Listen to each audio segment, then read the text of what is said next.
Operation சீமான் ஆரம்பிக்கலாங்களா? கள்ளக்கூடி கொண்ட கட்டுக்கதை திரள் நிதி, சின்ன பயலுவலை ஏமாற்றி புடுங்கும் திரள் நிதி, கட்டுக்கதை சொல்லி கை புடுங்கும் திரள் நிதி, திரள் நிதி, திரள் நிதி. ஆகுமா? வெறுப்பாவுதா? கோபம் வருதா? வரணும், சொல்லிக்கிட்டே இருப்போம். திரள் நிதி, திரள் நிதி, திரள் நிதி, திரள் நிதி, திரள் நிதி, திரள் நிதி, திரள் திரள் திரள் திரள் திரள் நிதி, திரள் நிதி. இப்படித்தான் சொல்லுவோம். நீங்க இன்ப நிதி, உதயநிதினு சொன்னா கூட உங்களுக்கு கோபம் வராது. ஆனா திரள் நிதினு சொன்னா உங்களுக்கு கோபம் வருது இல்ல? அதான் எங்களுக்கு வேணும். இது உங்களை வச்சு நான் அரசியல், கொள்கை, கோட்பாடு, சித்தாந்தம் நான் பல தடவை சொல்லியிருக்கேன். எங்களுக்கான டைம் பாஸ் மெட்டீரியலே நீங்க தான். அதனால உங்களை வச்சு இன்னைக்கு முழுக்க ஒரு டைம் பாஸ் எபிசோட கொண்டு போலான்னு நான் பிளான் பண்ணியிருக்கேன். அண்ணன் புரட்சியில வெடிச்சுட்டார் நேத்து. யாரு? நம்ம சட்டை எடுத்து ஐயோ காப்பிரைட் வரும் வேணாம்.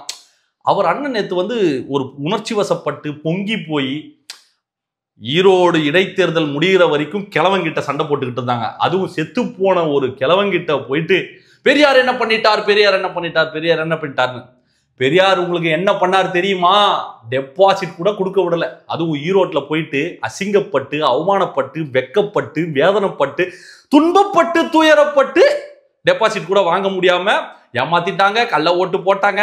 மாப்பிள்ள நாம ஜெயிச்சிட்டோம்டா, 3 ஓட்டு வாங்கிட்டோம்டா, அந்த காமெடி வருவார். அந்த மாதிரி டெபாசிட் கூட வாங்க அருகதை இல்லாத, தகுதி இல்லாத நீங்க பார்த்து எங்க தலைவரை பார்த்து பணக்கொழுப்புன்றீங்களே. ஆமா, பணக்கொழுப்பு தான். இப்ப என்னங்கிற சொந்த பணத்துல சம்பாரிச்சு கஷ்டப்பட்டு இந்த இடத்துக்கு எவ்வளவு அவமானங்கள், கேலி, கிண்டலு எல்லாத்தையும் பார்த்துட்டு படிப்படியா முன்னேறி, எப்படி படிப்படியா முன்னேறி மேல வந்த எங்க தலைவனை பார்த்து பணக்கொழுப்புன்னா, ஆமாடா பணக்கொழுப்பு தான்டா. சொந்த பணத்துல ஏமாத்தலையே, யாரையுமே ஏமாத்தலையே, யாரையும் அசிங்கப்படுத்தி, ஒருத்தரை திட்டி, அவமானப்படுத்தி, எப்படி அசிங்கப்படுத்தி சம்பாதிக்கலையே, வயிற்று ரொப்பலையே. கார் இருக்கான், பங்களா இருக்கான். யோ நாங்க ஜெட்டு கூட போவோம், எப்படியே ஜெட்டுல கூட போவோம். உங்களுக்கு எங்க எரியுது, குத்துது, கொடையுது? உங்களுக்கு என்ன பிரச்சனை? உங்களுக்கு இருக்கிற ஒரே பிரச்சனை என்னன்னா, 26ல நீங்க குருவி மாதிரி 15 வருஷமா சேர்த்து வச்சிருந்தீங்க பாரு ஒரு சொத்து, 8.2 வாக்கு வங்கி, அது சும்மா தூள் தூள் ஆக போகுது. அந்த பயம்தான்.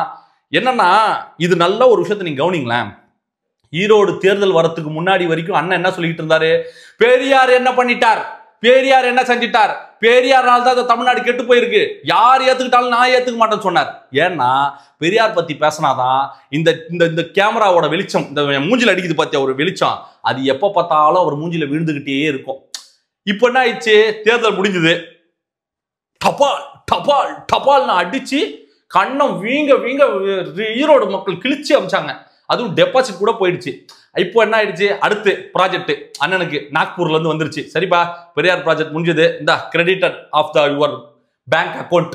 இப்போ நெக்ஸ்ட் நேரா நம்ம கிட்ட வராப்புல வாய்க்கொழுப்பு, பணக்கொழுப்பு. ஏங்க வாய்க்கொழுப்பு, பணக்கொழுப்பு இருக்கலாம், ஆனா வேணாம். என்னை ரொம்ப கட்டுப்படுத்தி வச்சிருக்கேன் நான். நம்ம இறங்கி அடிச்சோன்னு வச்சுக்க, நீங்க தாங்கவே மாட்டீங்க. நீங்க இவர் பேசுறாரு நேத்து, யாரா நீ லோயலாமணி, எவன்டா நீ, நாகரிகமா பேசுறீங்களாடா நீங்கன்னு. நாங்கெல்லாம் நாகரிகமா பேசிட்டு இருக்கிறதுனால தான் நீங்க அரசியல் பண்ணிட்டு இருக்கீங்க. நாங்கெல்லாம் தரம் தாழ்ந்து இறங்கி பேச ஆரம்பிச்சுன்னா நீங்க தாங்குவீங்களா?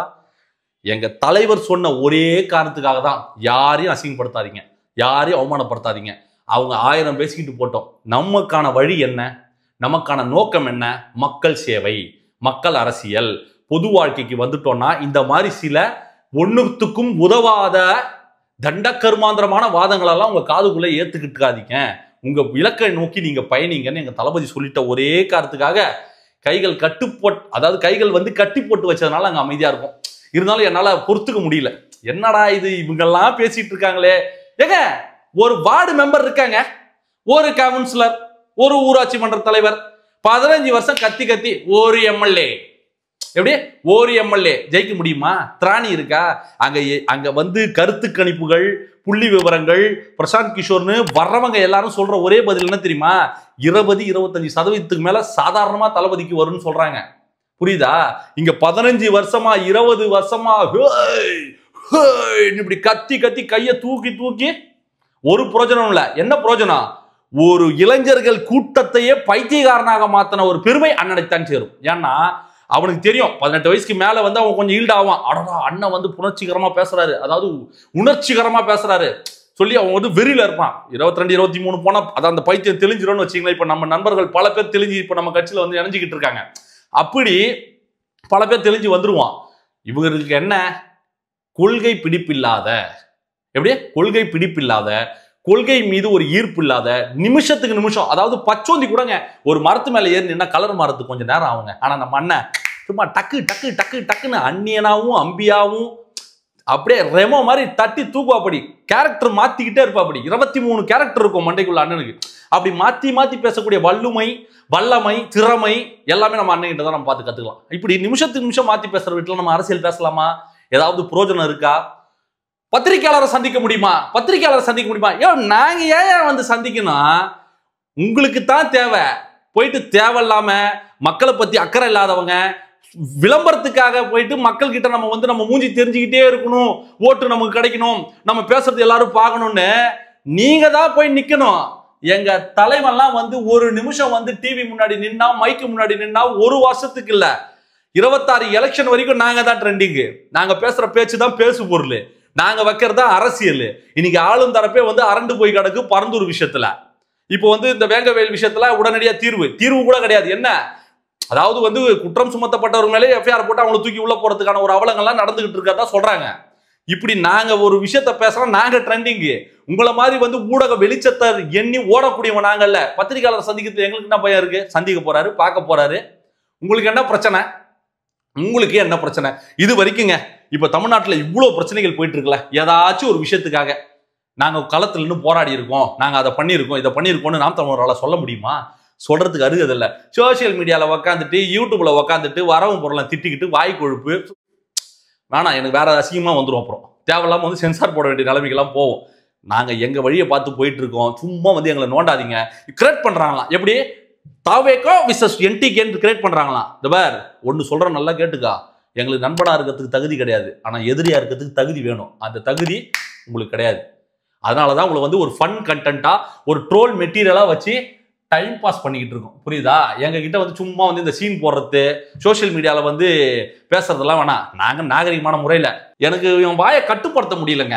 முட்டை அடிக்கிறான்னு சொல்லி சுத்தின்னு இருக்கிறான் ஒரு அவன். நீ வா, நீ அடி, நீ முட்டை அடி பார்க்கலாம். நீ திரும்பி போயிடுவியா?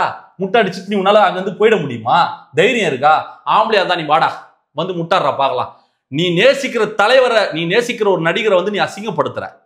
எந்த ஒரு ரஜினி ரசிகனும் அப்படி சொல்லவும் மாட்டான், அந்த நோக்கமும் கிடையாது. ஆன்லைன்ல ஒரு 20 பேரை வச்சுக்கிட்டு நீ முட்டாடி பண்ற, ஆம்பளையா தான் நீ அறா பார்க்கலாம்.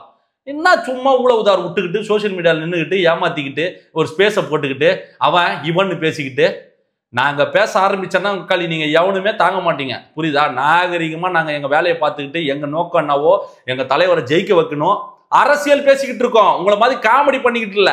சின்ன சின்ன பசங்களை ஏமாத்திக்கிட்டு திரள் நிதி புடுங்கிக்கிட்டு அப்புறம் வந்து மசுறு பிசுறுன்னு சொல்லிக்கிட்டு இந்த மாதிரி வேலை பார்க்கறவர் கிடையாது எங்க தளபதி. நாங்க அரசியல் பண்ணிக்கிட்டு இருக்கோம், ஆக்கப்பூர்வமான அரசியல் பண்ணிக்கிட்டு இருக்கோம். உங்களை மாதிரி வந்து இங்க டைம் பாஸ் பண்ற வேலைக்கெல்லாம் நாங்க இங்க அரசியலுக்கு வரல. என்னத்தை பண்ணிட்டீங்க நீங்க? இந்த தமிழ்நாட்டு மக்களுக்காக என்ன சாதிச்சிட்டீங்க? இந்த 15 வருஷமா பத்திரிகையாளர் சந்திக்கிறீங்கல்ல, என்ன நடக்குது? வரப்போற பத்திரிகையாளர் நீ யாரு? எந்த மீடியா? யாரு நீ? நீ வராத, நீ பேசாத, ஏ கரிகாலா உனி பைத்தியண்டா நீ சொல்லி பத்திரிகையாளர்ல திட்டுறது, இதுதானே நீங்க செஞ்ச சாதனை. என்னத்தை நீங்க கண்டிட்டீங்க? பத்திரிகையாளர் மோடி அவர்கள் பத்திரிகையாளர் சந்திச்சாரா? இல்ல நம்ம முதலமைச்சர் தான் வந்து பத்திரிகையாளர் சந்திப்பை நடத்தினாரா? சும்மா வாய் இருக்குன்றதுக்காண்டி எதையாச்சும் ஒண்ணு பேசிக்கிட்டு பப்ளிசிட்டி வேணும்னு நினைக்கிறவன் தான் என் பத்திரிகையாளரை போய் தேடி போய் பார்த்து பப்ளிசிட்டி தேடுவான். எங்களுக்கு அது தேவையே கிடையாதுயா. கண்ணை சச்சா கட்டல, அந்த அறிக்கை ஒண்ணு போதும் இந்தியா முழுக்க பேசு பொருளா மாத்துறதுக்கு. 26ல உங்களை ஒரு வயசு சீண்ட போறது கிடையாது. எதுக்கு?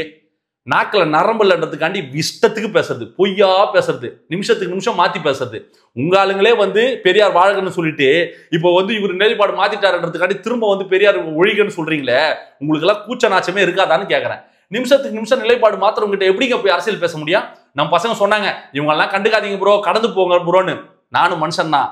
ஏன் நான் நேசிக்கிற எனக்கு வேறு இந்த பதவி கிதவி இந்த பொறுப்பாளராக என்ன கொடுத்துருக்காங்க, இதெல்லாம் தாண்டி நான் முதல்ல விஜய் ரசிகன். புரியுதா? என் தலைவனை அசிங்கப்படுத்தினா நான் தான் கேள்வி கேட்பேன். புரியுதுங்களா? எனக்கு இந்த பதவி போனாலும் போட்டேன், எனக்கு அது அவசியமும் கிடையாது.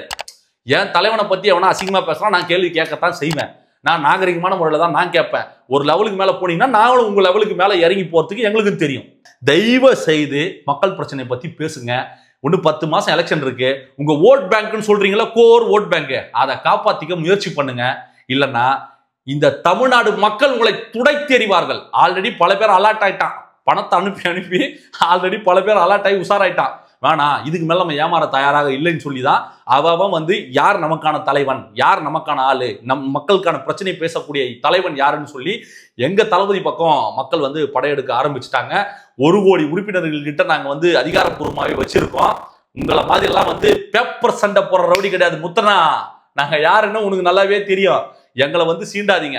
வீட்டுக்கு 1 ஓட்டு இருக்கு, 1 ஓட்டு இருக்குன்னு இவர் கிண்டல் பண்றாரு. அந்த 1 ஓட்டு கூட உங்களுக்கு இல்லையே, அந்த 1 ஓட்டு கூட உங்களுக்கு இல்லையே. நான் சொல்லிடுறேன், இந்த 2026 தேர்தல்ல நாம் தமிழர் கட்சி தனியா நின்று ஒரே ஒரு எம்எல்ஏ ஜெயிச்சிட்டா கூட நான் அரசியல் பேச நிறுத்திடுறேன்.